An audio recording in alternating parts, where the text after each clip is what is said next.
AI won't replace authors. It will replace bad authors. An unfinished series is far better than a completed series with a severely disappointing or bad ending. If I was not less dumb, then I could speak the good.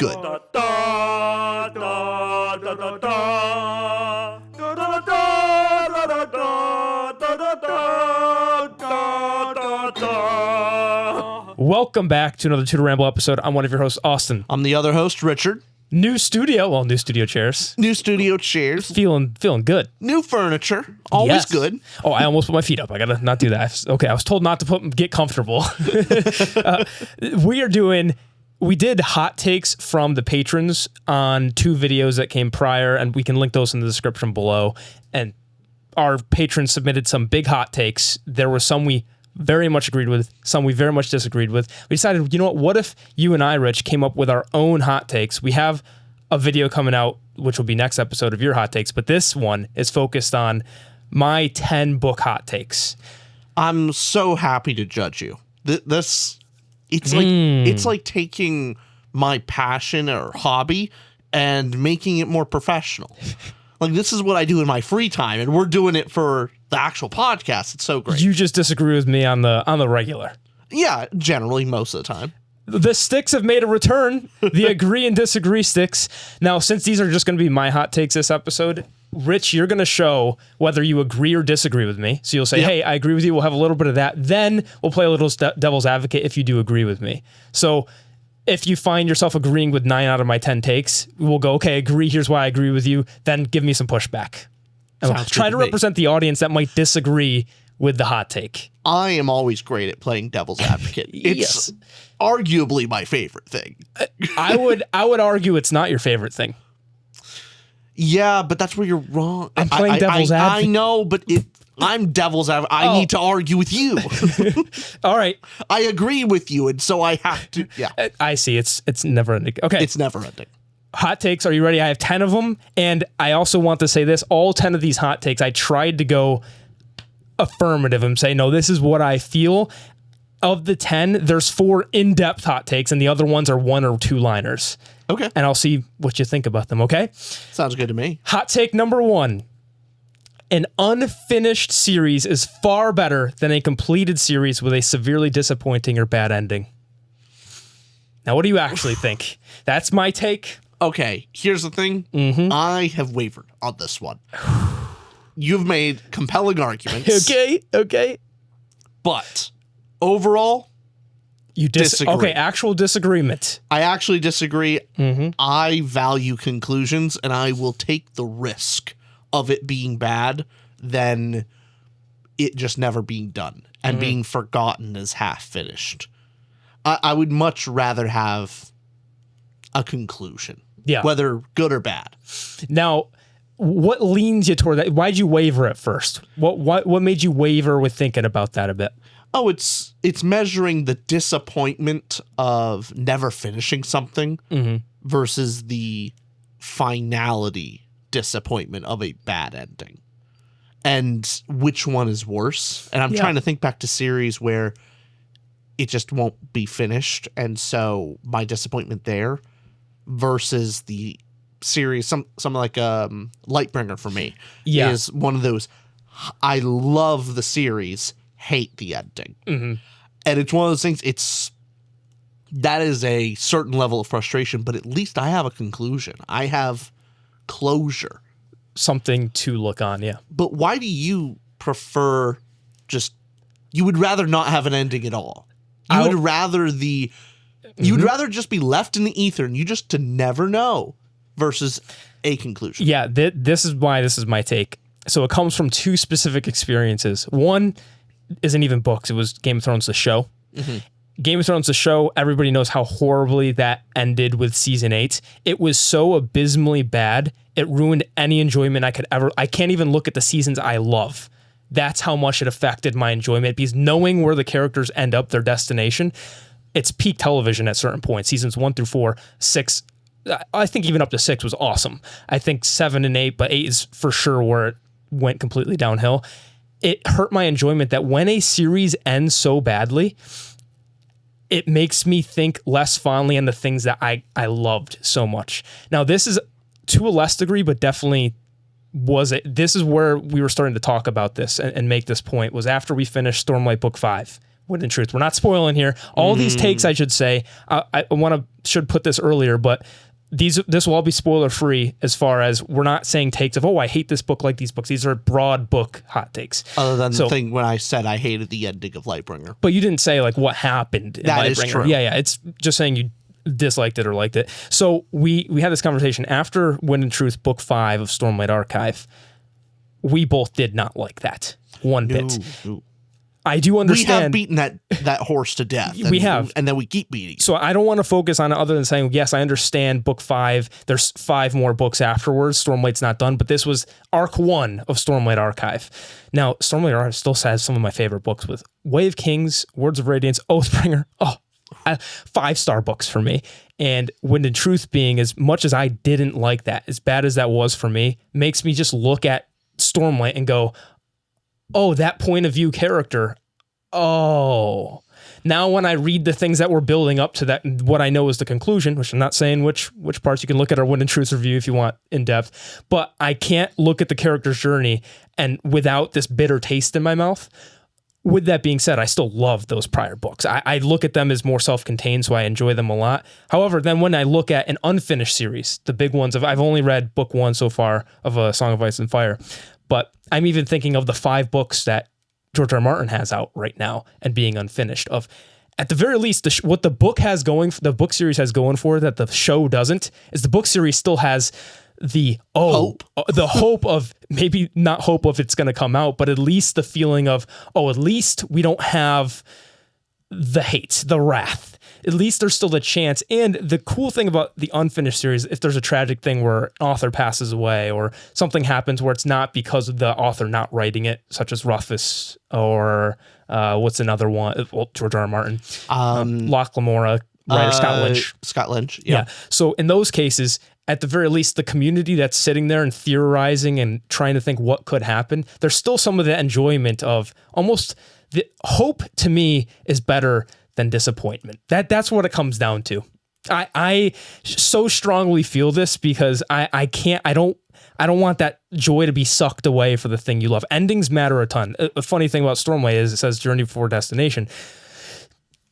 Destination kind of matters. It matters quite a lot. It's the journey on your way to North Korea. That's what matters, not you actually landing in North Korea and going in the camps.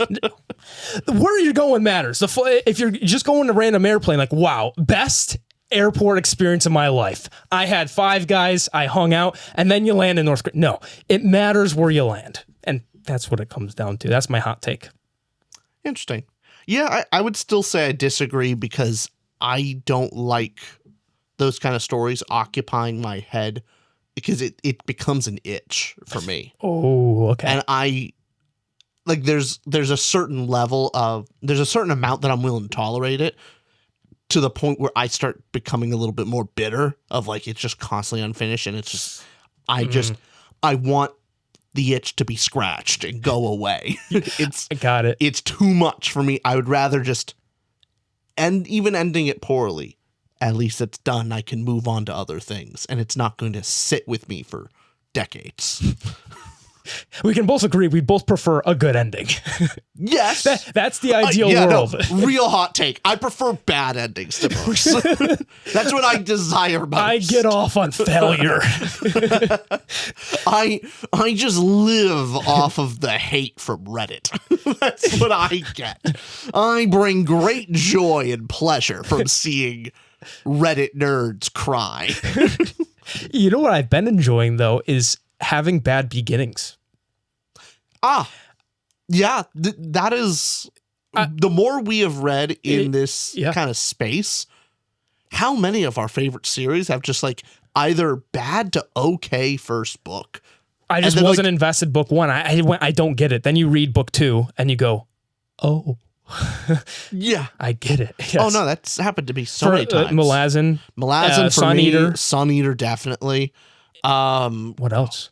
God. That's 2 at least. I'm also things that aren't coming to mind, but are definitely the case. I'm trying to, if I'm looking at the shelf right now, in all honesty, Discworld really is there. I didn't read book 1 yet. I've skipped around. Yeah. I will get there. Just power through books 1 and 2. People say that for Red Rising. I do love Red Rising book 1, but people will say that. That was the case for me. I liked book 1 quite a bit, but it was book 2 that hooked me into the series. Yep. Honestly, Wheel of Time was the same thing. That was the big one where I barely read book 2. It was more of a like, I got nothing but time. I already bought the second book. I thought first book was fine. And then I read book 2. I'm like, this is actually fun.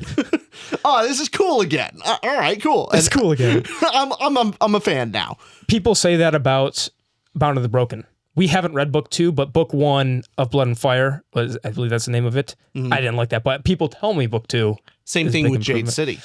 People, I think people do like book 1 more than us. So. People like book 1, but we've heard from our own friends and from the Patreon as well. Yes. That book 2, all the things that we actually still did like about the first book was actually, were given a lot more time in the second book. Yeah. So it's a very different book. So I still want to read those books as well. But yeah, I guess that's less of a hot take, is that you should give a book 2 a chance, even if you don't like book 1. I swear, if that's in your hot take video, I'll be deeply disappointed. I want some juicy takes. You already disagreed with my first one. So that take was, I'd rather have an unfinished series. Give me that. Quick pause from the video of Austin's terrible, terrible hot takes. Amazing hot takes. And you know what's not terrible? World Anvil. Worldanvil.com. You can go onto their site to get an entire catalog and toolkit to build any type of world, character, plot for your D&D campaigns, your writing, whatever quest that you want. If you have a hot take and you just want to explore your hot take to the depths of hell, you can go onto World Anvil and look at any tool such as their map making kit, their the thing that you love the most. Yeah, the characters. Yes. The character sheets. So you're able to actually build quite easily a nice family tree of characters where you can write in your character sheets, and it's all well organized for your whatever. Right, if you're using these character sheets for D&D, awesome. If you're using these character sheets for your writing, also awesome. You can use code Ramble at checkout to get 51% off a yearly subscription, but also just check out World Anvil and you can use it for free. If you want that premium subscription, remember, use code Ramble. Thank you so much to World Anvil for sponsoring us. And I think that World Anvil, they 100% back my hot takes is what this means if they sponsor the episode, right? That means everything I say... Maybe don't check out World Anvil then? No, I'm kidding. Can we say that legally? No. I don't know. Check them out. They're Definitely actually, a lot of the features are there for free. And if you want more, you can always pay them. And use the code Ramble. Oh, yes. Thanks, everybody. Back to the episode. Thanks. My second take, you ready? Give it to me. This is one of the longer ones, and then there'll be short ones. I stacked them, okay? Here we go. My hot take number 2 is about the death of the author. Now, for those of I'm going to explain death of the author just in case audience members you don't know that. Death of the author, it was this article. I don't know too much about it other than the take from the article. We will be reading it and reacting. I think that would be cool if we have a whole episode on it. But essentially, it argues against the traditional literary criticism's practice of relying on the intentions and biography of an author to definitively explain the ultimate meaning of a text. Essentially, it looks at the author and says, no, it's up to the reader. That's what the death of the author is, hey, forget the author for a second. And I'm summarizing, I'm making it simple, but look at it's your reader's interpretation. Now, here's my take. Okay. The death of the author is stupid. Yes, and by the way, we will be reading the full article. So this is somewhat of an ignorant take, but take me for give me this, okay? This one? Just this one? Yeah, all of them. So my hot take is the death of the author is stupid. Yes, the author can unknowingly or subconsciously include symbols, themes, and other things that the reader picks up on, which the author did not consciously think about. But in the end, the author's intentions and role in the story reign supreme. Just because a reader interprets something differently from what the author clearly intended, the reader is wrong, the author is correct. There are objectively wrong ways to interpret a story. That doesn't mean you can't be subjectively moved by your own incorrect interpretation, but you should acknowledge your interpretation is incorrect and not what the text is trying to accomplish. Also, that doesn't mean you can't have tons of different interpretations and take something unique out of a read that other readers do not. The author may have even accidentally moved you to tears because it's something that you personally connected with. That is totally fine. But You cannot project and say that, for example, The Lord of the Rings is not a story about temptation and a fundamentally Catholic-inspired religious work, or inspired by his faith. The author's background, upbringing, bias, and beliefs matter wholeheartedly. What makes an incredible book is when the biased author explores a theme, its characters, its story in an honest way, allowing it to develop without breaking the rules they set in order to fit their own narrative. What makes literary analysis incredible is you can be moved by stories in vastly different ways while acknowledging what the author was going for. When this happens, true art meets true criticism. You cannot ignore the sculptor in order to understand the stone. You really wrote that one out. I wanted my full thoughts. Might as well just... Do you want a Substack? You want to respond to this? Do you agree or disagree? Correct. Oh, okay. That's why you're upset. You agree. You wanted to disagree wholeheartedly. I do want to disagree. And thing is, you answered that very tactfully, because because I've quite enjoyed works where clearly I was taking something away from the medium that the author or the creator didn't intend.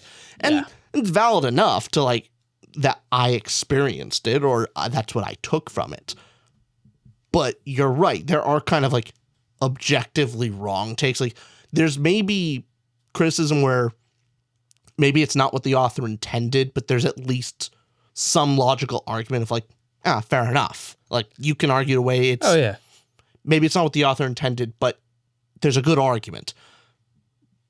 But there does have to be some kind of acknowledgement of there are times people are just wrong, where they just got the facts wrong. They misremembered parts of the book. It's like, or even if they remembered parts of the book wrong, I'm to carry on your thing with Lord of the Rings, of people who talk like their interpretation that orcs are actually representative of black people in Middle Earth. And it's like, incorrect, just wrong.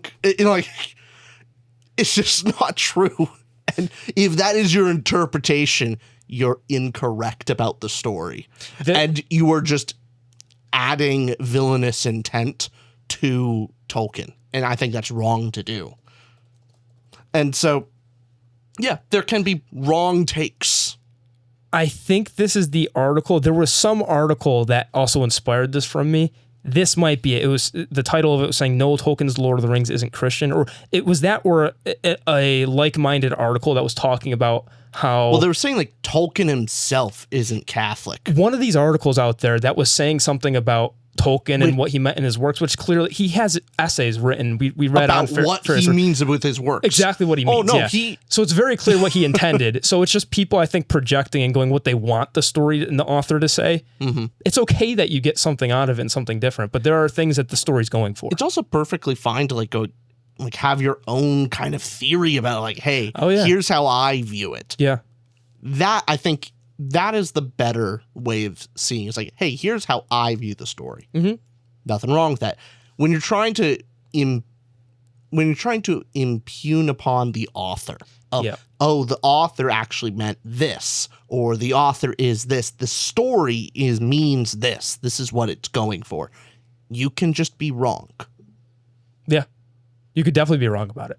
And this doesn't take away, because I feel that the article or this thing, The Death of the Author, was made to go, hey, the reader and your experience means a lot, and it does matter, which I want to give I think it's trying to deconstruct the hierarchy of reading to the readers, of there is no hierarchy between author and reader, and that we're all, once it's out there in the ether, we're all on the same playing field. We're all on the same level. And I think you and I would agree that there is a hierarchy of value between the author and the reader. Yeah, one and two. One and two. The author's opinion about their own work matters more than the reader. Hot take. And more so opinion on the facts, because, for example, hey, we bring this up all the time in our Sunny reviews, but Rockio's favorite book happens to align with me if he loves Howling Dark the most. That doesn't mean that his fan base can't love Demon and White the most. Yeah. You know? No, I was joking with him. Exactly. Like, no, Rocky, you're wrong. Yeah, Book 3 is actually so much better. And he's like, no, Rocky, you don't understand. You don't understand about your own book. Here's where the validity to in interpretations of a book, or I said a lot in that essay of my hot take there. And one of them was how the author can unconsciously put things in there that the reader finds. And this is a great 30-second interview clip where Steven Spielberg, going into films for a second, after his film Close Encounters of the Third Kind was released, he got this interview question, and just take a look at what was being said here. And if I can scroll, there we go. Take a look at this. Your father was a computer scientist. Your mother was a musician. When the spaceship lands, how do they communicate? That's a very good question. I like that. You've answered the question. They make music on their computers, and they are able to speak to each other, aren't they? You see, I'd love to say, you know, I intended that, and I realized that was my mother and father, but not until this moment.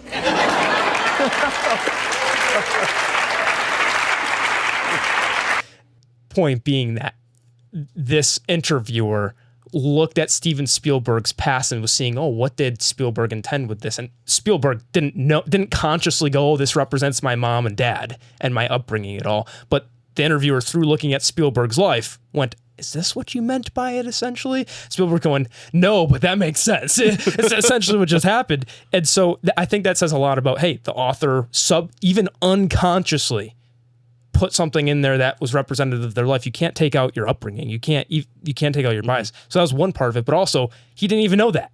Yeah. So it's a cool part of that you could even bring more out of the work by looking into the author. And at the same time, I don't want to pigeonhole. What do you think about this, I guess? I think Terry Pratchett with the book Small Gods, which was to me and to both of us, a great book about faith, of what the good faith being something not faith over religion was one of the messages of it, but just looking at how it made an argument for atheism, but it also made an argument for true faith in a way. It had both of those, but Terry Pratchett is an atheist. I think one of the more important scenes in there is kind of some hypocrisy from the kind of scientific community on how they treat faith and religion, especially with the scientist. It was surface level joke that goes much deeper in the book, but basically, scientists constantly questioning things to the point of just a ridiculous nature of oh my God, move on. Well, why does it fall? And they just keep asking so many why questions that they end up coming up with nonsense, when the better thing to do is just accept some things and move on and ask some hard questions. Mm-hmm. But they constantly ask why. Hyper skepticism. Yeah. Exactly. So it showed some of that ridiculous nature.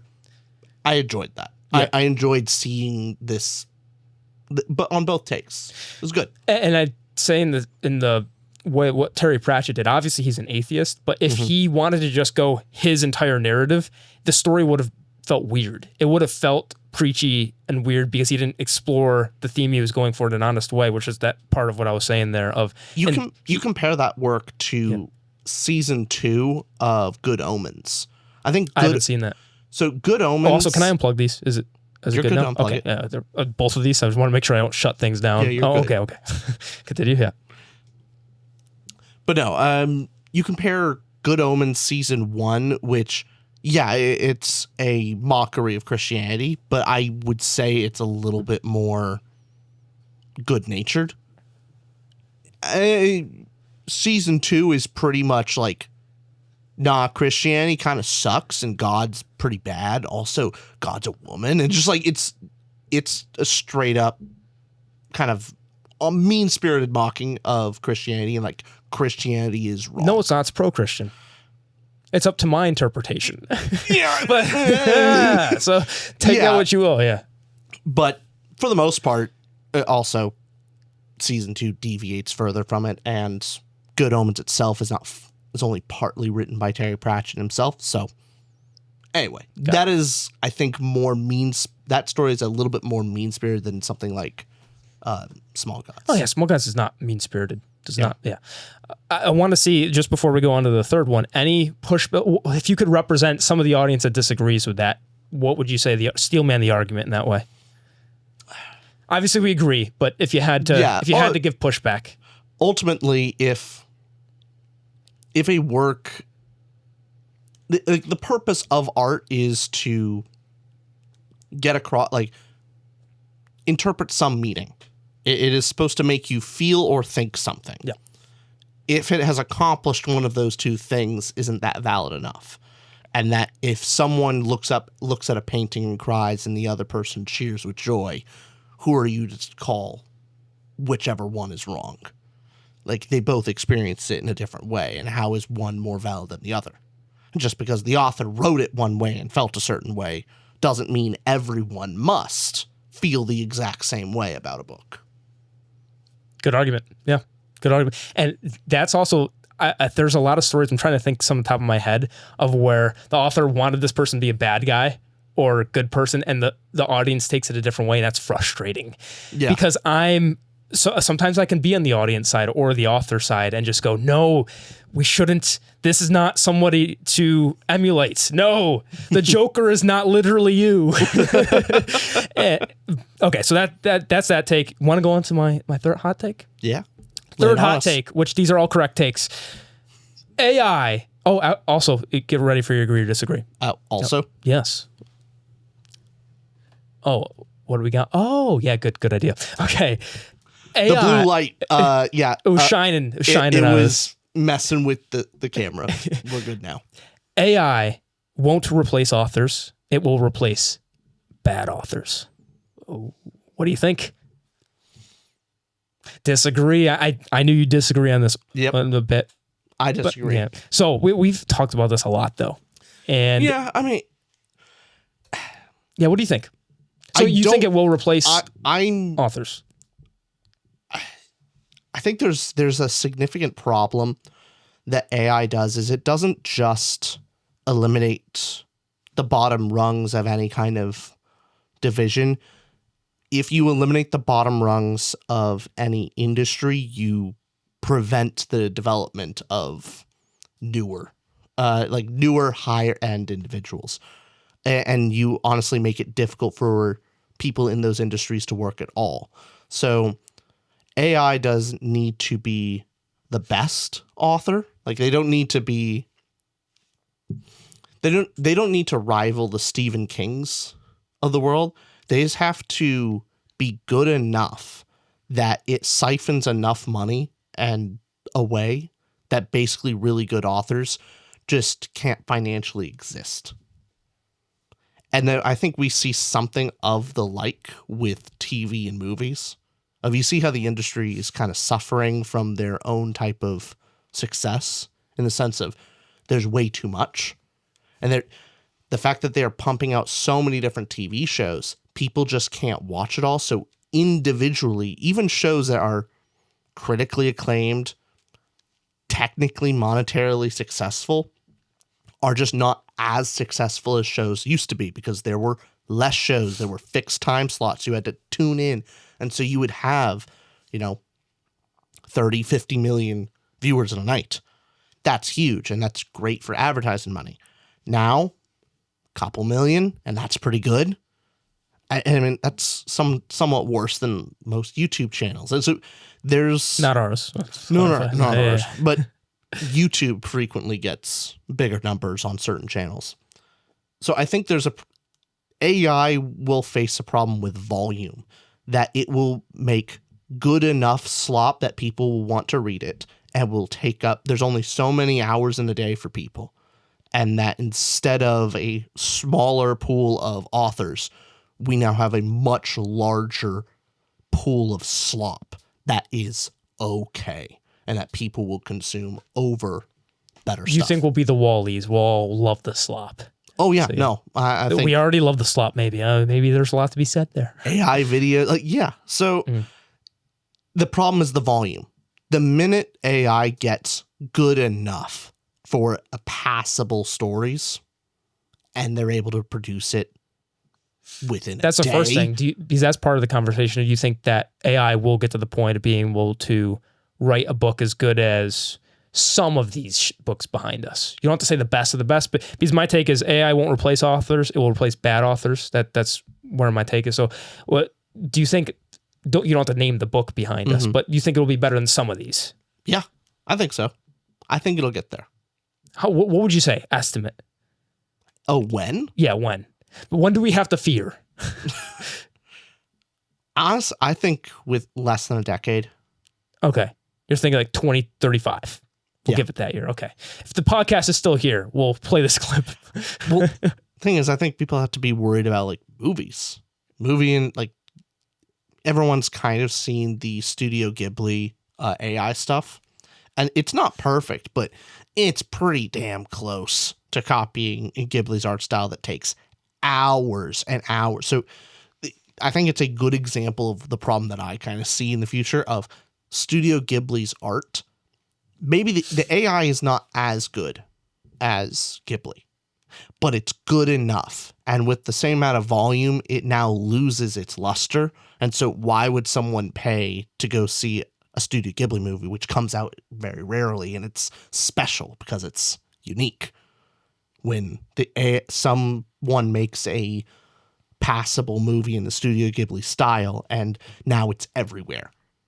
It's no longer special. Well, to retort to that, may be the same reason people look at the Mona Lisa and not replicants of the Mona Lisa. We only value the original. Like, we would value the one created by an artist rather than duplicates. True, but how many people have, like, a lot of people they don't look at the Mona Lisa anymore. They take a picture of the Mona Lisa to show that they were there. I don't think a lot of people do actually appreciate art. Like, there's a handful of people that appreciate the originality of it, but most people are very satisfied with just the image on their phone.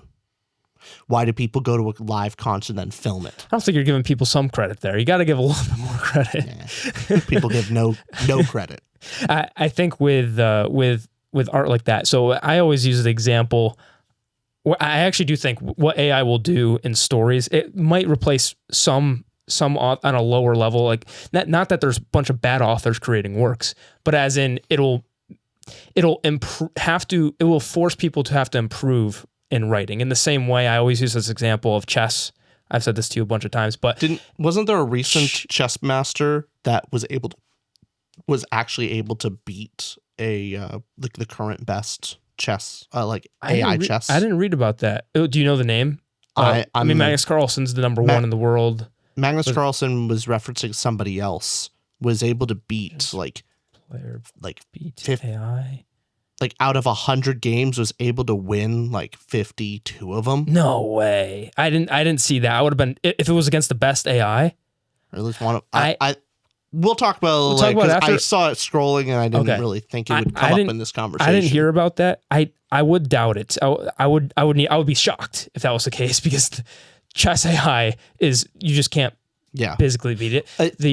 I believe Magnus Carlsen was mentioning that the human did have an advantage. Oh, he's given something. Yeah, I think was given an extra knight or something. Oh, well, then I could see that happening. Yeah. Still, but it's more of like, hey, that's still damn impressive. Oh, one of the best chess AIs, and you're given one extra knight. Like, the AI should be perfect. It should sweep any human, even with significant advantage. I think Magnus Carlsen with one less pawn, he could take him.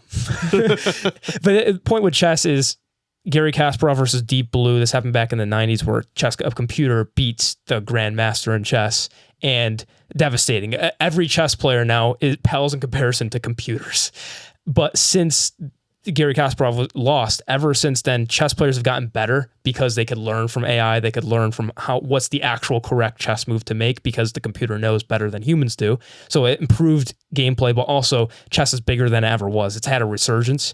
Queen's Gambit helped out with that, but also just chess as a game proliferated even more. And I think a part of that is, I say this a lot, that humans are more pro-human than we think. You could watch a perfect chess game right now. You could watch Stockfish against Alpha Zero. Those are two of the chess engines. You could watch that. You can do that. Gotham Chess, I watch him on YouTube. Recommend. He's the best chess YouTuber out there. And he'll show games of Alpha Zero versus Stockfish for some fun, but he gets most of his clicks by going, Magnus Carlsen beats a 9-0 in the freestyle chess tournament, which was huge, by the way, historic. The other day, Magnus Carlsen won all 9 games in a tournament in freestyle chess, which, to break that down, freestyle chess is you know how chess is normally set up, pawns in front, and then you have your king and queen and all your pieces in a specific order.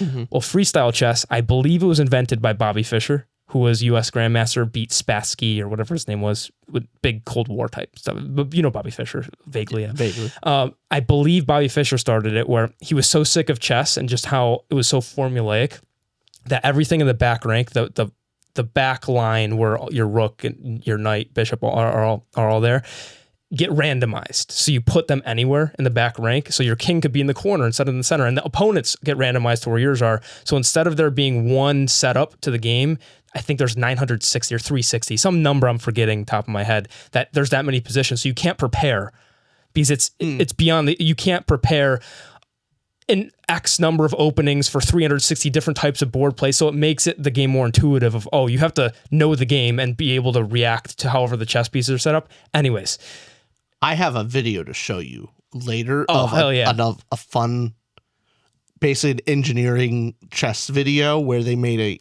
do you know timed chess? Oh yeah. Where like each piece is like you can move, like both players there's no actual turns. There's no turn chess. You just then I might not know this. You basically just get to move, and what determines on when you can move a piece is like when you move a piece, it has like 5 or 15 seconds up before it can move again. But all pieces can technically move at any time. But there's a countdown, so they have a chessboard where with a magnet that holds the piece in place and has like a countdown on the piece. Oh, that's chaotic. And so yeah, exactly. So you have to watch it like a hawk, and you get to move the piece. But throw in chess boxing, and that makes it even better. Yeah. Anyway, that's sick. I think it was a very cool engineering project because he took it from. Of course, you can do that online. It's easier. Yeah. And he made it physical. So. Oh, sick. Oh, which YouTuber's that? Shout him out. Just a guy. Oh, just a dude. I think that's his only video on there on his channel. I'll look again. You're killing it, man. I'll look again, but it was cool.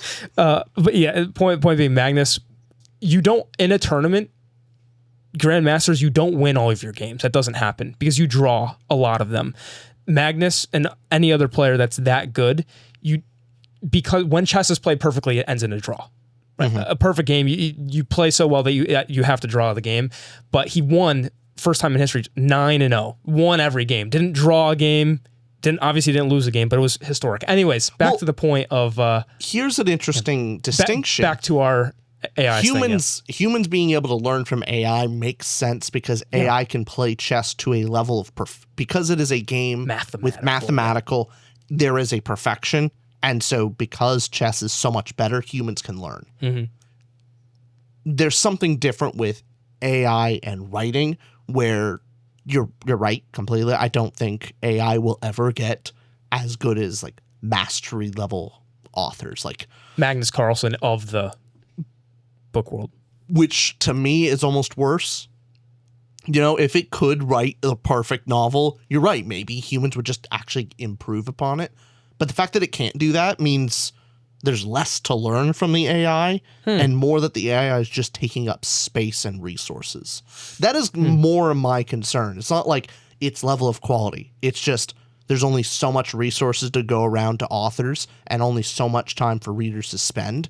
And it's going to take up an exorbitant amount of the books on the market.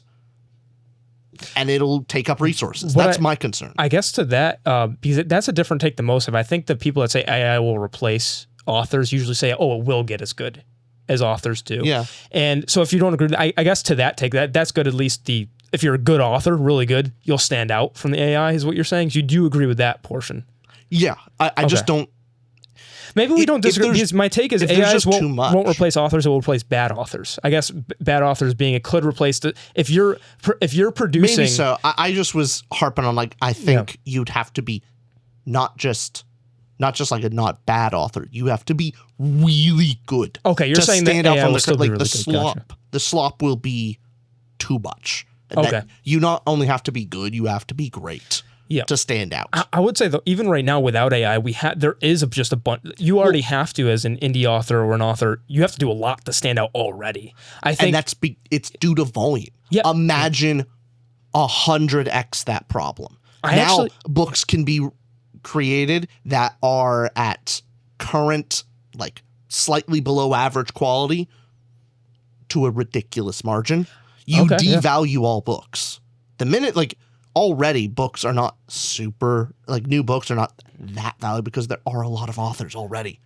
Okay. Imagine you multiply that with the power of computers, and like it's more than 100, it's 1,000x times, 10,000 times, a million, infinite times. Like, at what point then are books basically valueless? I think, you get a good point. I think that what is it? Law of diminishing return. I honestly think already right now that it's such a diminishing return. If you were to 100, 1,000, 10,000x the number of books already, and it was all AI stuff. Let's say it dropped right now. Billion books just dropped. I even still think with that, it wouldn't change too much just because it's how many infinitesimal number of books that we can never read from it, let alone traditionally published, the amount of indie books that are coming out that you have to, the only reason those AI books would stand out is if somebody reads that and then goes, hey, that was pretty good. It was AI. I don't care that it was AI. I'm still going to post about it on my platform and get others to read it. It still takes marketing, several layers to go, okay, this is of value. Read this AI schlop. I still think it would be tough. I'm just kind of comparing it to my experience with TV and movies. That the amount that the slop increases, the less I consume in general. Like, it will take a like, I just don't watch TV anymore.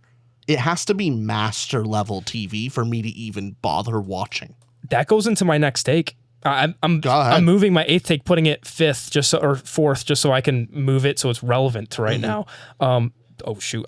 How do I work laptops? You can mute it. No, oh, there it is. Got it. Okay. But no, to your point there, anything else with the AI? Because it seems like the disagreement is you think there's going to be so much out there.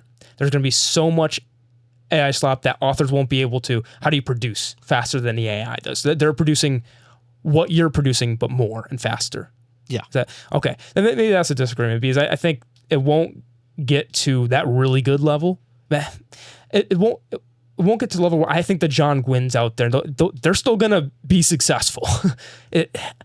It's tough because it's one of those things of we'll see. Yeah, true. We'll see. See you in 10 years. All right. Yeah. We'll see what happens. The consequence of me being wrong is a better world. So I hope I'm wrong. Yeah. Good point. Okay. This is my 4th take. I moved this up because it was a little bit what you're getting into. So my 4th hot take. Stories, books, films, and television today are just as good and bad as most other times in history. Yes, there are some standout years where multiple incredible works are made and years where a lot of very bad is made, but on aggregate, the same percentage of good and bad stuff is being written. There's just more volume being created today, so we have more good to appreciate and much more bad that we can cry about, that we are in the dark ages of horrible storytelling. We look back fondly on past decades because of survivorship bias. Typically, the good stuff is what survives and what we remember. Curious, what do you agree or disagree? Because the way I worded it, maybe you agree, maybe you still disagree. Let me see. Let me see here. Okay, you agree with that. Generally agree. Yeah. But you still have the problem is there's a lot of bad. And you're going like, there's more bad and I don't like it. Yeah, exactly. So what do you think about that? Because you agree with the same percentage of stuff is being made. Just so let's say, for example, 1920, this is not the case, but let's say there was 10 movies made in 1920. 9 of them were bad. 1 was good. And today, multiply that and say there's 100 movies made. There's now 90 bad movies. You're like, damn, that's a lot of bad movies. But there's 10 good ones, but there's more numerically bad ones. Yeah. Do you agree with that? I guess you agree that it is probably true. Like, yeah, I mean, depending on year to year or every half decade, I think, what is it, like average film creation time is kind of like five-ish years, like from is that the case? From basically start to finish of a movie project, you can average it out 5 years. There's of course ones that take a lot longer, right. Some that are shorter, but my point being of like that's a good period of like generation of like when trends can change and when studios and executives or just creatives can pivot. Yeah. Basically in a 5 years period of like, yeah, superheroes, awesome. And it's like, it's going to take 5 years for a course correction. So like, because their movies are going to come out and they know it's going to suck. It's like, people are not having these anymore. But, well, for the next 5 years. You're already so far into that production. Yeah. It's like, you can't just go, whoa. You can't just, there's basically a 5-year like turnaround timeline. And so if you look at it, and there's some 5-year periods where there's less good movies and less good books and all these things. Yep. And some periods where great stuff comes out. I think we exactly agree then. Yeah, for the most part. Yeah, what would you say to, because I do agree, there could be a couple years like, oh, well, nothing really good. But the more time you give, the more you look at a decade or a period of time and go, it somewhat percentage balance. Is there some type of value in older uses of the English language? Has the English language gotten worse, or has it just gotten different? Oh, has it gotten worse? Are you thinking because we've been reading a lot more? Well, just listen to how we talk. We speak worse than our grandparents, and we speak worse than their grandparents. You're giving me heavy... No. Yeah. Not on average. Like, we speak worse than the highly educated of like a regular whatever our education level is. We speak worse than generations previous. That's a good point to make, because then if you looked back at literacy, just got a whole bunch better over the years. So you can't say, oh yeah, we speak better than. I get what you mean. There are degrees I'm trying to wrap my head around, like actually articulating this properly. Yeah. Which again, if I were better spoken, I would be able to articulate my thoughts better. Proves your own point. If I was not less dumb, then I could speak the good. Oh, what was that? Gum. What's that? The Night of the Museum. Dum give me gum. Oh, that gave me a flashback. Sorry, you got me going. Okay, that's a that's a deep core cut. memory. Speak gum. So I see what you mean. So do I think that we are less eloquent? Yeah. Do you think the English language has gotten better or worse? No, I just think a bunch of schmucks have podcasts now, and so people look at, oh wow, look at how much society has fallen. Anybody can have a podcast mic, hence us having a podcast mic. So maybe that's part of it, where if you dive... There's a lot of people that have a microphone that just don't deserve a microphone. I think, yeah, that's social media. You are now, you project your voice into the ether. I'd say, I see what you mean. There's an archaic way of English that just sounds fancier. When you hear a British person talk, you go, oh, I trust them because it sounds fancier. You have a better accent. Exactly. You're Cockney. And the correct accents, though, because there's some British accents that I would never trust. Yeah. I don't know how to distinguish them. Birmingham, basically. I don't know what the exact accent is, but I'll trust your take. Basically ghetto Londoners. It's like that. There's a type, and it's like, they sound filthy. Their accent, how would you compare it to U.S.? Like, you got that Southern drawl, but Southern drawl to me, Southern drawl sounds hospitality. It sounds fancy sometimes. Sometimes, it depends on. Depends on what type of manner they're at. Are they? My cousins also told me that I have an accent. I almost spoke in an accent. My cousins told me I had an accent. And I was going, what? No, I don't. We speak the same. But to them, I even had a weird northern accent of some sort. And I was going, oh, I didn't know that. Yeah, I always felt I don't. And I do actually, my tone of voice will change pretty easily depending on where I'm at. It's also egocentric to say, oh yeah, I didn't think I had an accent or you have an accent. Oh yeah, no, you because never my think accent's correct, of course. It's just how you speak though. But that's just the overarching question of, can language over time be better or worse? Or is it just all change? And there is no such thing as English is evolving, but like, is it evolving, devolving, or is it just change? Are there more beautiful languages? Is Arabic or Spanish? Does it sound better? Now, I think the weird thing with English, we have, I don't know a bunch about etymology, but the Germanic and Latin roots and certain words, just we combined a bunch of crap. Yeah. And so... Well, it seems to be the trend of etymology over time is the shortening of meanings. of you take longer words, make not just words, and make them shorter, but you take phrases, make them shorter. And that's the general trend of etymology. And when generations look on the younger generations and are horrified by their lingo, they're horrified, like almost all of it is to take a larger concept and make it smaller. Like Riz is dumb word. It's cringe for the alpha kids, but you know what? It means actually something. It's a longer word of charisma. That's all it is charisma shorter. I don't know really any of the, I don't know what skibbity toilet is supposed to be. I think that's it's nonsense and it means something.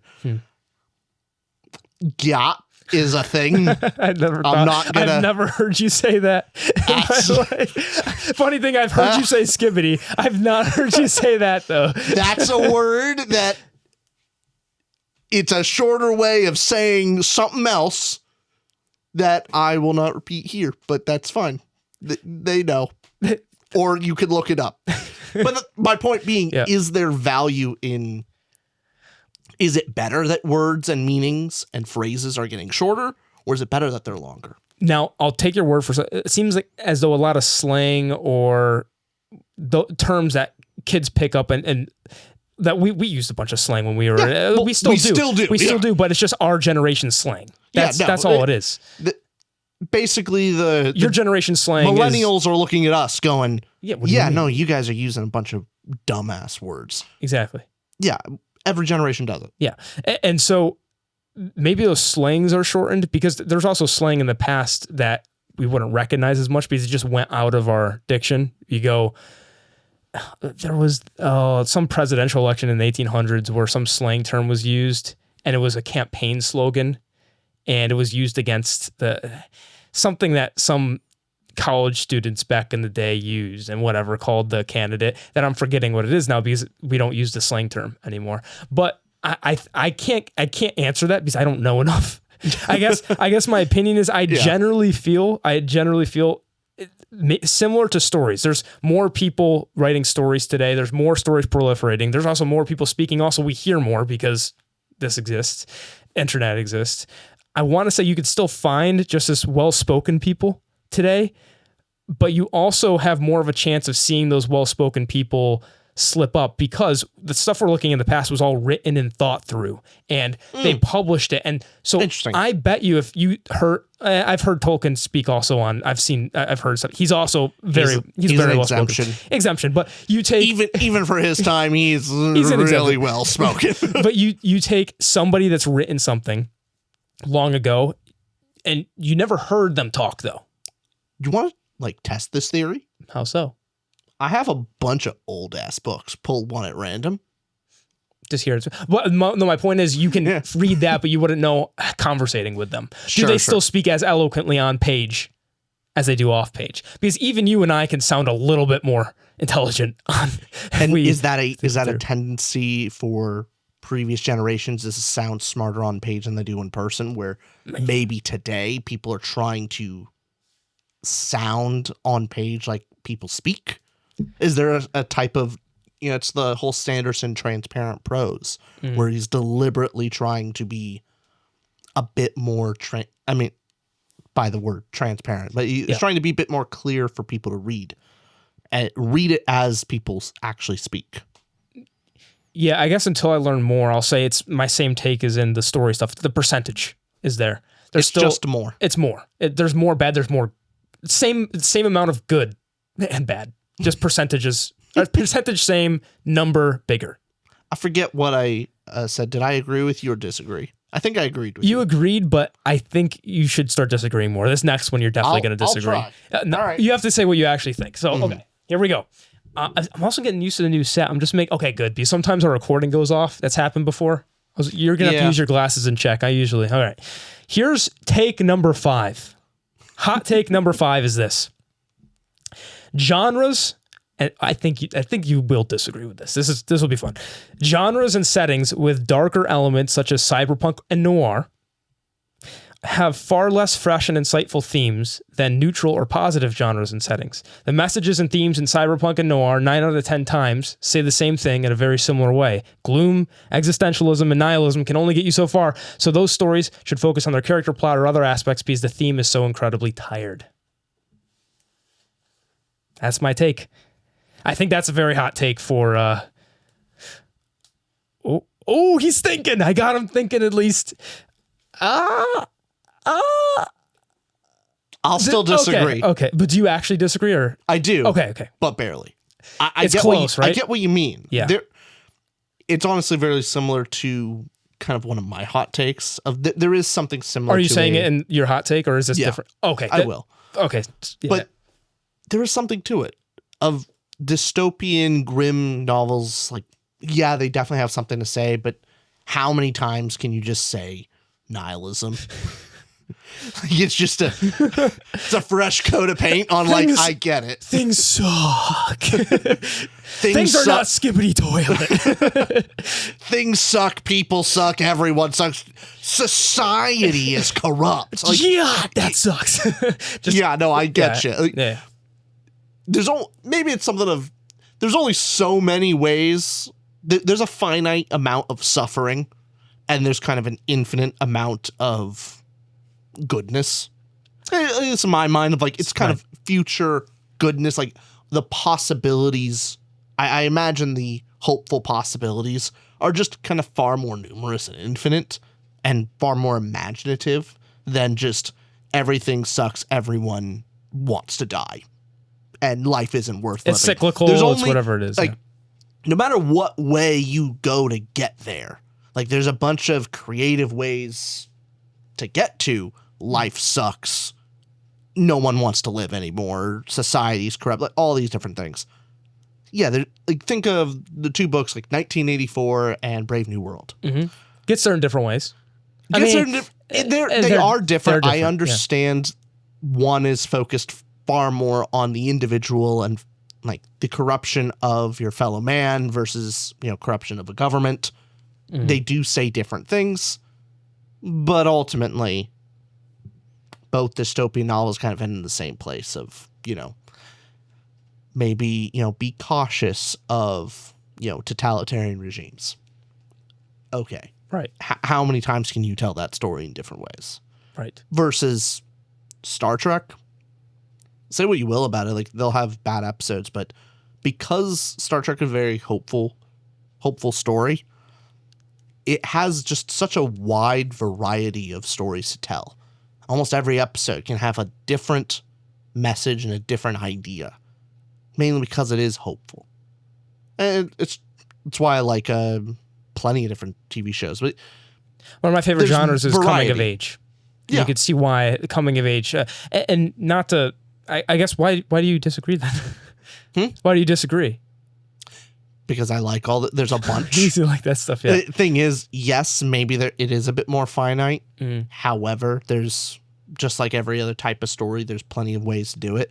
The examples I already gave of 1984 and Brave New World are dystopian novels, but ultimately say very different things. Neuromancer for me, I haven't read that many cyberpunk stories. I think that was the only one I've read, at least. And I don't think there's a ton of cyberpunk stories out there. It's a small-ish genre. As far as sci-fi genres go, I don't think it's that big. So, there's plenty of stuff to tell there. I don't think it's overused. So, got it. Yeah, I'm fine with more of them. Yeah, I put noir, cyberpunk. There's probably others. I think some westerns fall into this. The certain type of westerns, not all though, because you can have different. Western is just a setting as well. It's not just more so with cyberpunk type of setting, but noir is more of a feel. You associate it with detectives, etc. But you made my point for me. I agree with everything you said. Essentially, there's a lot more ways to discover hope than there is to fall into darkness in that kind of way, where I just find it more interesting of how do you get out of it than the cycle of whether it's existential nihilism, you take those. The stories I do love more that are humorous are absurdism with your, not just Discworld, but Hitchhiker's Guide with Douglas Adams, but those kind of stories and themes, I think my focus on those, when I don't like those stories a lot, or I guess when I'm not wowed by them. So I love Blade Runner, the movie. That's a great movie. I wouldn't say love it. Great. Really well done. It's cool. I think there's a lot with those cyberpunk and noirs. It's if it relies on punching you with that theme of that dark theme and that dark element. Like I felt that a bunch. Chinatown does it 10 out of 10. Like Chinatown is a top tier noir film. But then once I've seen that and I go, okay, I get the noir, I get the cyberpunk, and then the following cyberpunk and noirs focus on that dark theme element and just says it in a different but less good way than the other thing that I saw. You got to give characters plot, some something that it's more than just, oh, this is going to be gloomy at the end, because I know I felt that. I get it. Like that. Okay. Thank you for the warning message and theme. Cool. I'm more optimistic, but then just my point with that is focus on something else has to also be very elevated to be interesting. Whether, even if it's world building ideas, Neuromancer, I didn't like the book, but at the very least, it had cool world things of going, oh, this Matrix, and it was early for William Gibson's time. So I guess that's the thing. I need a noir or cyberpunk, something to have something else. I'll even say this for First Law, which is more, it's grimdark, right? But it has awesome characters. And I think because I was so riding on the theme for the third book, which I'm not spoiling anything of that, but since I was going, oh, what's the message? What are you trying to say? Like, oh, okay. But the characters, top tier. So it's, if you also do something else, I can get more invested in the story. But I get a bit tired of that kind of stuff. Is it possible that it is more just a victim of being popular? Take noir, for example. Noir being, especially more historically, a very popular genre with just a vast amount of stories that obviously it's going to be a little bit repetitive at some points. And plenty of people that, because it's popular, will just make a generic noir story. And so people get kind of sick of it. Same thing happens with superheroes. Same thing happened with Westerns. And that because grim or dark stories are just generally more popular, we see more of them. And so you're kind of tired of them. Rather than, it's not necessarily or something wrong with the genre, it's just the volume. And so, like, I've read enough of that. Move on to something else. That's a good point. I would only say no for this reason if I never, and maybe this is unfair to compare a type of trope to a setting genre, but for example, coming of age is my favorite. I've never tired of it. I will do infinite coming of age stories because it's also focused around band of characters. What's the lesson you learn? Is it about, it can go in a lot of different directions. Again, it's more of a storytelling style, so that's less fair, but I guess I've gotten more tired of those negative genres than I have of the other types of settings and genres. So superheroes, for example, I think since there's a lot more coming out, you can not like stuff, but I haven't written off superheroes in that sense of just going, oh, I don't like cool powers and stuff anymore just because there's been a lot of bad superhero movies. I'm still good. Spider-Man's still awesome. Cool. Come on, Spidey Man. Yeah, I guess that's where it's from. I also am less read than, oh shoot, hope I didn't delete a take. There we go. I mean, I'm not the most read in grimdark type stuff either. I've already read less of that and feel that way, where I've read the stuff I like. So obviously I've read more of the coming of age stuff. Fair enough. This is a take that it's hard to like anybody watch and just go, oh, I have different tastes than you, Austin. Okay. That's really all it is. Yeah. Do you want my sixth hot take? Yep. You do. I was like, man, do we have time for 10? Oh, what's the time at? An hour. Oh, you want to split it into two? Is that what you're saying? No. Oh, okay. Just pick your favorite ones and we'll stop. My sixth hot take of the 10. We'll try and be quicker. We'll try not to make it a 3-hour video. They deserve 3 hours of these hot takes. The next hot take. No one wants that. Everybody wants a hot. Okay. Here's the sixth hot take that I have. Fantasy and sci-fi take the most skill of any genre to write successfully.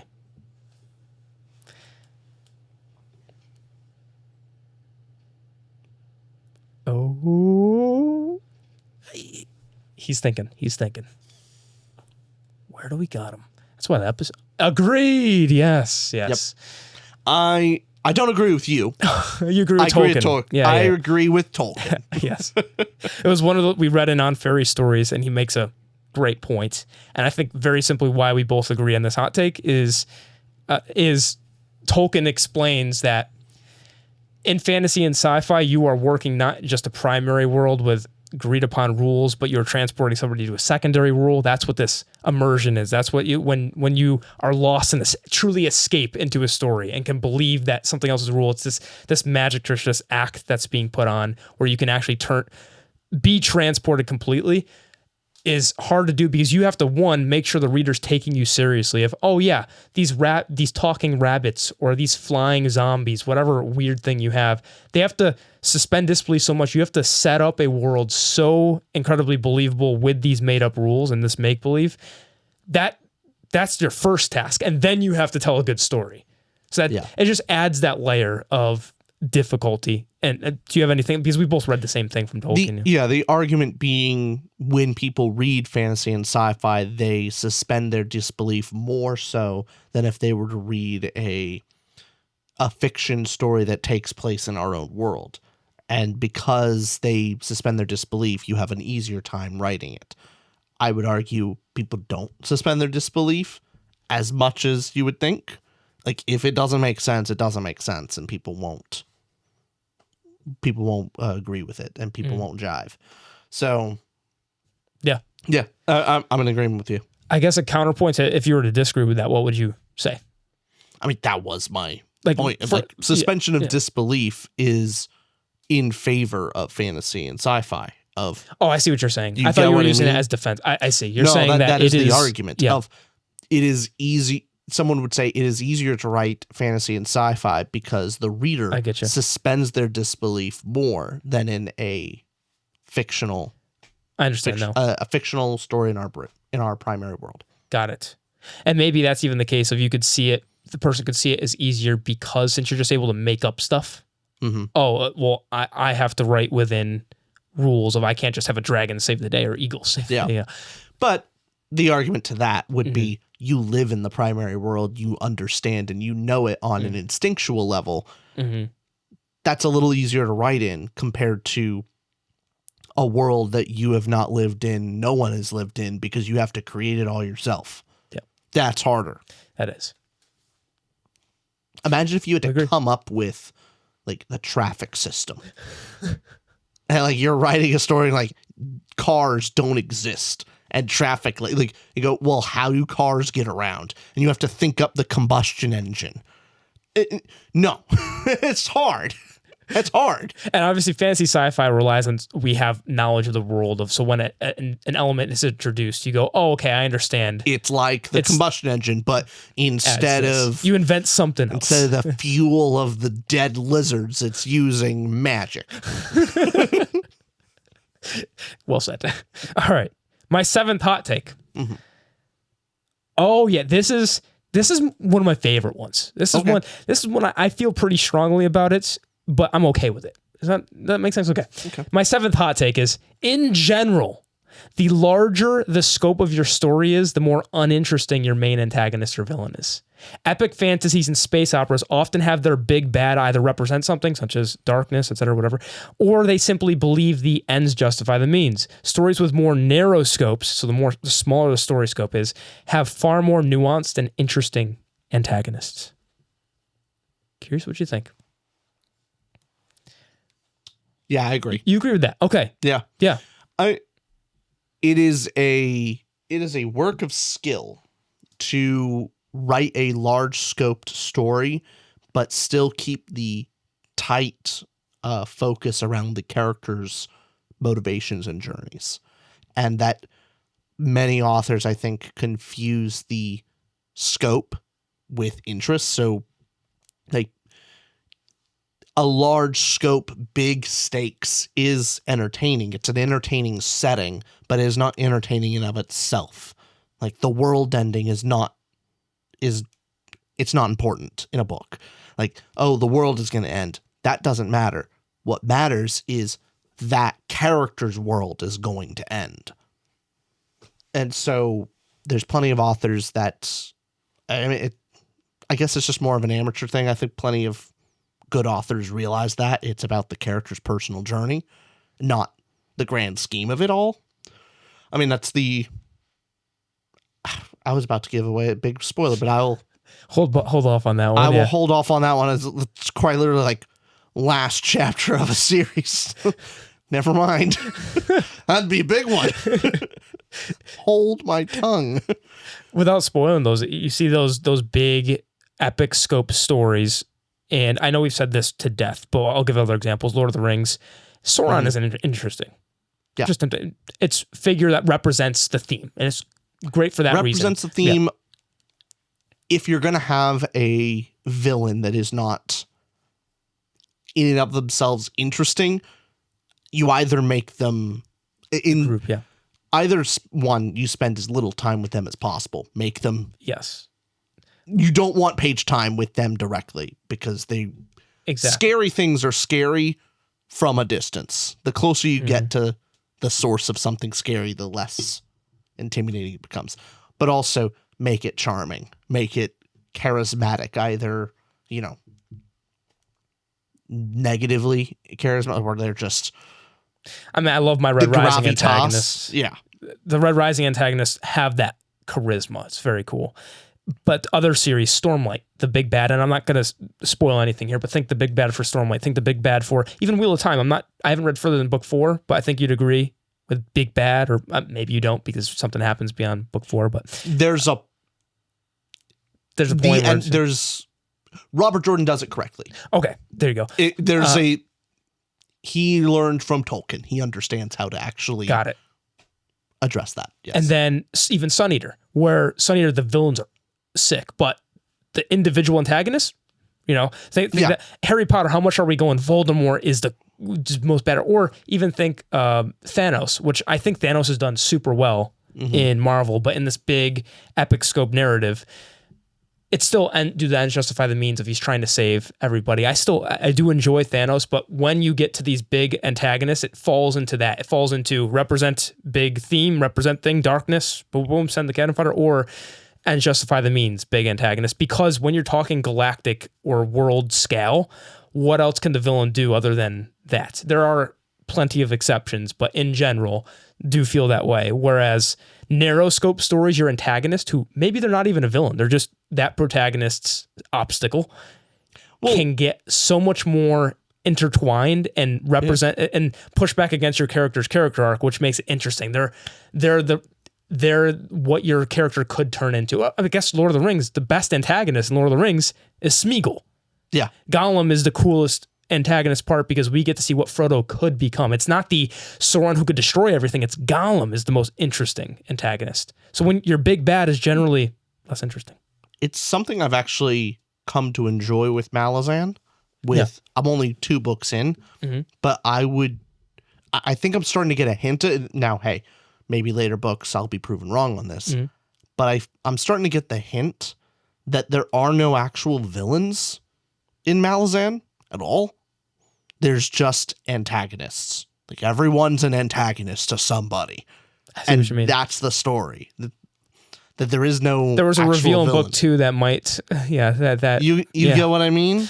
Yeah, I think I see what you mean. And I'm starting to see a pattern. I'm going, and it makes them more interesting. I'm like, oh, okay. We're just all have shifted. Like, it's kind of fun. Yeah, it's different than boom one individual. Yeah. Okay. Anything else? Any pushback on that take? I agree with you. Okay. The 8th hot take. Indie books are proportionally far worse than traditionally published books. I mean, just pure numbers. How does anyone disagree with that? But I do think that I know you agree with me. That's proportionally, but yeah. Yes, I do see a lot though of.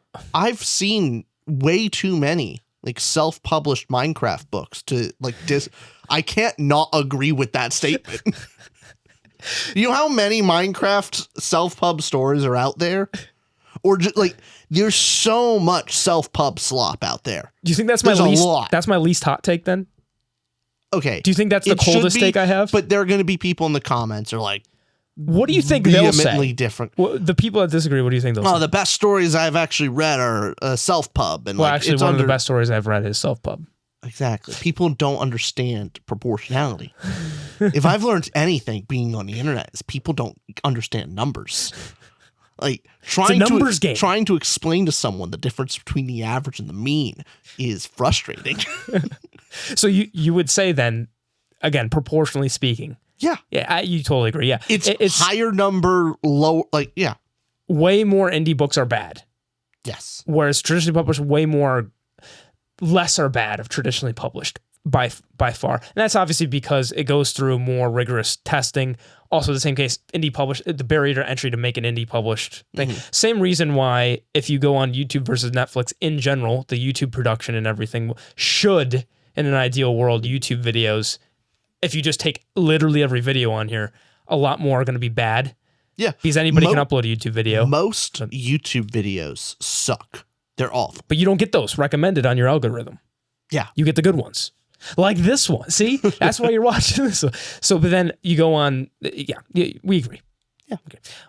My 9th hot take, and these last two are where I think the most spiciness can be done. And by the way, if you're watching this video still, comment down below after the 10th hot take is said and let us know what number of hot takes did you agree with me? So was it 8 out of 10? Was it 5 out of 10? I want to know in the comments and which ones you disagreed with, because I think so far you disagreed. Was it 2 or 3? Does someone have a counter? What's it been? I don't remember. We'll see. I think it's 2. We'll see.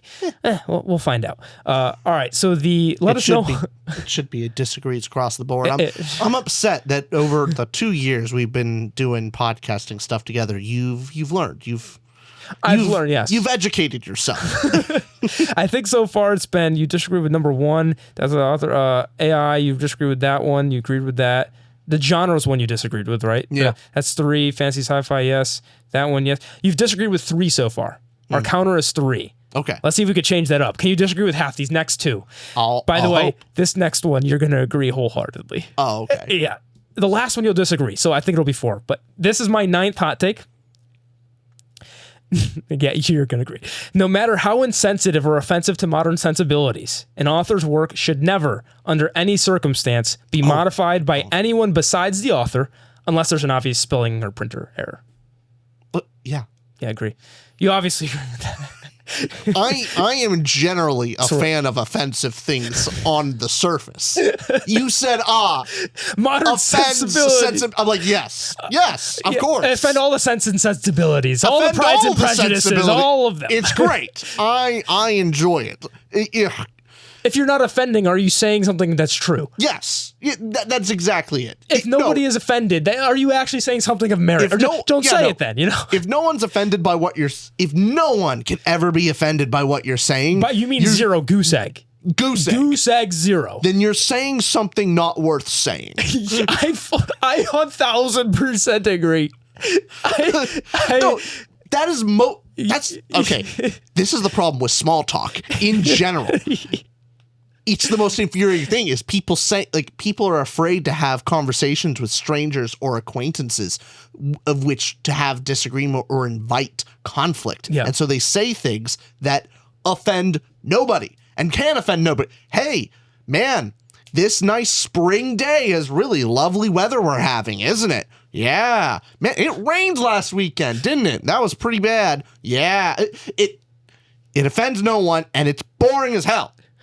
Offend someone. Be willing to risk it all. Next time your grandpa asks you, hey, is the weather going? You say, no, because the housing crisis is fucking killing me, Grandpa. Okay, that's what you want to do. I would rather be wrong, like 9 out of the 10 things I say, than be stuck or afraid of just saying nothing of consequence. I'd rather be wrong. And it's at least fun to be corrected. Incorrectly or correctly corrected. But here's the thing. We're only on the first part of this. No, we already That's only the first part is offend people. Yeah. But then to the actual hot take. Okay. What do you think on the hot take? You're gonna have to remind me. I stopped listening after offend people. I'm like, yeah. No matter how insensitive or offensive to modern sensibilities, authors' work should never, under any circumstance, be modified by anyone besides the authors themselves, unless there's obvious printer spelling error. No, I'm deeply offended by some of the recent, Hey, then they're doing something right if you're offended. Yeah. See? That's the thing. Someone. But yeah, point. I like it. Good job. You just, after a rant about offensive, you go, I'm offended by that. Yeah. But the thing is, I like living in an offensive world. Yes. I am perfectly happy with someone's offended by my statements and vice versa. That's how we figure out what's actually right. Right. Point being, I'm deeply offended by the Roald Dahl stuff with the publisher, and actually, I'm vaguely familiar with that. So basically, It was something about the fat, right? I remember. There's a bunch of them. Yeah, catch us up because I'm not entirely in the loop. A bunch of the stories use the words like, fat witches or obese, ugly stepmom or something like that. Okay. He uses very colorful language about things. And so instead of the publisher just not printing the book anymore, which sad, but at least fine, they decided to edit the story. This was the first pass that they initially decided to edit the story and change those words to less offensive terminology and then print the book the same. Like, this is the book, and tried to pass it off as Roald Dahl's actual book. And the new phrases make it way less colorful, way less enjoyable. If it was written that way, it wouldn't have become popular because it's just stale. It turns really colorful language into very stale language that is not visually appealing, like into the head. You can't actually, it's a book. Like you have to visualize the thing in your mind's eye. And if you sterilize the language and sterilize the adjectives, you make it boring to imagine. Anyway, they passed it off, and then there was some backlash. They said, okay, we're actually going to publish both the edited version and make it clear, and then we will still maybe publish the original and make sure it's original. I think that's kind of a distinction without a difference, because they'll just eventually stop publishing the original and only publish the edited version, and the edited will just be tiny text at the bottom, and people will just assume it's that. Anyway, I find that incredibly offensive, that you're putting words in someone else's mouth. I don't like it. I hate it. That does kind of suck, because when you were saying yesterday to me, you said yesterday that you actually differed with what you're saying now, though. How? I'm putting words in your mouth. I didn't catch that one right over the head. I was just saying you said something that you didn't say. Yeah. It's annoying, isn't it? Like, no, I didn't say that. Like, that's one of the things of I think Bookborn said this too, which I tend to agree. The frustrating part about YouTube comments, Rich and I really disagree with us, say we suck, all that stuff good. The ones that sometimes would get to me is they either like hard agree with me, hard disagree, whatever it is, but it's not what I said. It's just not it's like it's not on something that I actually believed, or I must have miscommunicated. So I'm like, damn it, did I project wrong? Did I say? I would rather have somebody look at something I did, agree or disagree, but be correct about, oh yeah, I hard disagree because I actually love Wheel of Time, or actually whatever it might be with me. Mm-hmm. But then it can sometimes frustrate you going, no, that's not what I mean. Then you get frustrated because, did I communicate wrong? And then you go, oh man, I suck. And then it goes down there. That's where I disagree with both you and Bookborn. I don't care. Oh no, that's fair. That's also fair. Yeah. Someone clearly didn't understand my point. I'm like, well, it's either I didn't communicate it properly, or this person's an idiot or didn't listen. And why should I care? No, I agree with you on that sense. But the point where maybe we differ of I get it's a reflection of myself going, damn, I communicated wrong. It's it's something you try to improve on constantly, of going, hey, am I speaking without likes, buts, and ums? Am I making my point clear? But I guess if somebody watched this video and goes, man, Rich and Austin, and they went around, were like, oh, they really like when authors' works are changed or whatnot. Not in a trolling fashion, but that's their takeaway of this section. I'd be like, damn, what did I say that made that seem? Maybe I joked around too much and wasn't clear enough. I wasn't firm enough. I blew it away as a joke. Like that's more of the stuff I go, damn, I should be firm with opinions, but I don't know. That's the whole thing. But it makes sense. Yeah. Anyways, that's an aside on comment side. I do want to say the Roald Dahl situation, as far as I've seen, is an exception to the rule. Like it does seem to be an outlier. I don't think it's particularly widespread. So it's not like a thing that happens all the time. No. But I don't like it. And I don't want that to be a trend that continues any further than it already has. Right. I do see literature as special, almost sacred in its historical value of, That's the other to be able to important thing. pick up something and know that these are the words that someone generations past have said. Mm-hmm. And then the investigation of what do they mean? There's already issues. And this is just the nature of the problem of translations. Mm-hmm. Of did that translation accurately get across the point? Not completely. Some are better, some are worse. We're already dealing with that without the deliberate like alteration of someone's words for their novel.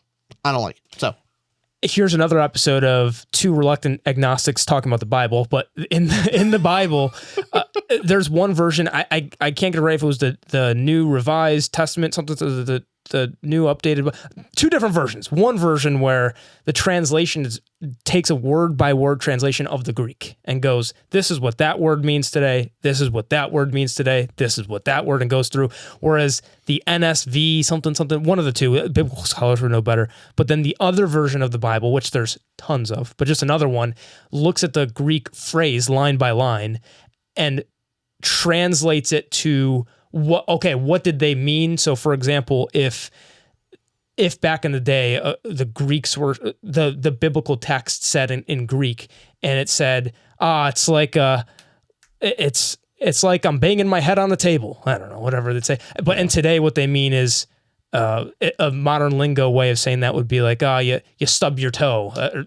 It's as worse as banging your head on stubbing. They changed to what we would understand it to be based on translation of, we wouldn't understand that metaphor that they meant, because no, they said banging head on the table, but today we wouldn't understand that because that's a bad example, because back in those days, maybe it was like, I banged my head on a cauldron. Well, that's something like that. That's the reason why most people have a hard time. Like, it's the reason why high schoolers have a hard time reading classics, is because older novels, even after they've been translated, use idioms that are no longer used today, and also are using references to historical commonalities of its time, of which, us people today don't know. And so there is something to be said of historians being able to actually understand novels and enjoy it almost the same way that someone of that time would enjoy it, because they can get the cultural references. Maybe they understand more of the idioms and understand what that actually means, instead of just kind of taking it literally and going, that's a weird phrase, fine, and moving on. Yeah. Does that get you a little bit more afraid of AI, in the sense of our voices could be used to say anything?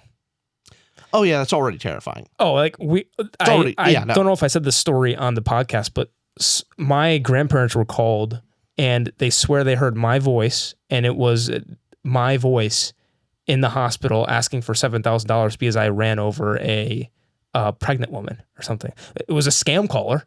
It was not me, but they got a call from this impersonating my voice somehow. But this was a couple years ago too. The podcast wasn't even that big, so I don't know how that happened. Where voice got across. They chose yours. They chose your voice, not mine. Is interesting. What was my grandparents? Well, no, but like, why didn't they use the same bottle and call up my family? Maybe they have your number. You're more secretive. Maybe mine just plastered everywhere. But it was strange because the podcast wasn't even. It was so early on too. I was like, how else would that have happened? I don't know. But anyways, that is that's a whole nother thing of AI and usages and scary. That's where we need some more cyberpunk noir to scare us into the AI. See, now I really want like a hopeful cyberpunk story. Or I would love that. A positive spin on a noir setting story. Andy Weir writes noir. Oh, I would love that. Come on. Oh, Andy Weir, get on it. You're the most hopeful sci-fi writer that I know of, and I need you to write more. Come on please. All right, my last hot take. You've disagreed. I think we're on our counter is 3. The last hot take is this. It's very simple. Dream sequences suck. Give me that 4th disagree. Yeah, disagree. But hey, the majority you agree, mean you're majority correct. Yeah. Only 4 you disagree. Why do you dislike dream sequences? What about them? Is it universal or just like dream sequences all suck? There's exceptions. There's something could work, but in general, when I'm reading a dream sequence, I think one of 2 things. I think one, I'm already reading a fantasy and sci-fi, then we're going another layer if it's a dream. Is this a story where the dreams are more real and it's affected, or is the dream literally just trying to get across a message or theme or something that the character's internal turmoil will have to deal with throughout the book? I just think there's better ways to weave that in without dream sequence. Sometimes it is necessary with the story, its focus. For example, The Lathe of Heaven, the book is literally about how the character's dreams change reality. And it's going on. It makes sense with the narrative. But in general, I read it and go, okay, is this the way of I'm trying to be? I'm being told character struggle rather than just face the struggle during the story, or is the dream sequence? I just have to question. Like, usually I just get lost and I'm going, nah. Here's the difference too. There's flashbacks is also a way of kind of inputting character motivations and looking back into a story. It's a flashback, but it adds that layer of, I don't know whether to take it. I don't know how to take this yet. This dream sequence, and I just don't like them in general. Yeah, I disagree with you. That's okay. The main thing is you're right. It can be done poorly. Yeah, and very often it is a shortcut to get across character motivation or a theme, message, whatever it is. Yeah, where it's done well is kind of in the extremes. If what you see in the dream could have just been done in the real world, but then it could have, then just do it in the real world. Where it's a lot more interesting is where the dream sequence is kind of really out there and absurd, and our character, assumedly main character, sees something that they could not see in their world. And then it gets a lot more fun and interesting. Like a character that is struggling with, like a coming of age story and seeing the multiple directions of their life and dreaming the sequences of them in different positions of power and seeing how their life would be different if the previous choices they made were different. And so you get like a little snapshot of, we just already had the character struggling with a decision clearly in the real world. And we see that. Take it up a notch. And now that character gets to see what their life would have been if they made a different decision that they were already struggling with. And us as the reader can enjoy in seeing that. Then we wouldn't be able to see that otherwise. So it's fun. All tropes can be done well. You are right. Yeah. Yeah. And just kind of like the miscommunication trope is another one that I typically dislike, but you know what does it really well? My Cousin Vinny. Yeah. It uses comedy of going, you think you mean this, but actually this is what the person's saying, and that's why there's double entendres and whatever. Yeah, you're right. Dream sequences can be done well. The main thing is a lot of dream sequences don't go hard enough. A lot of them are just, jump scare, spooky, or like, you think it's the real world, but it's a dream, and jump scare at the end. No. Go deep. Go crazy. Like, take it up a notch. If it's going to be a dream sequence, okay. Go hard. That's the fun dream sequences. I could see that. Yeah, I haven't ran into a lot of fun dream sequences. I've ran into a lot of, here's spooky. Yeah. Here's I get you. Here's dream sequence where it's just, I'm thinking this is, I'm pained. Mm-hmm. Yeah. But it's your point. It can be done well. Just, if I had this, I just knew you disagreed. I wanted to get another disagree in there. Just you're 4 for 6, or no, 4 out of 10 you disagreed with. Let us know too low in the comments how many you agreed with my hot takes, because next episode we're gonna have 10 of Richard's hot takes, and we all know those are gonna be hot. How hot are they? I don't know. See, it's hard to know in my own head because I'm right. They shouldn't be hot takes. I'm having to take my opinions and go, what idiots would disagree with me on this? And I assume better of my fellow man. I think most people are smarter than they actually are. But you do think they'll fall for the AI schlop? Yeah, that is true. I'm constantly contradicting myself. You think they're good because you'll give a convincing enough argument. Yeah, there you go.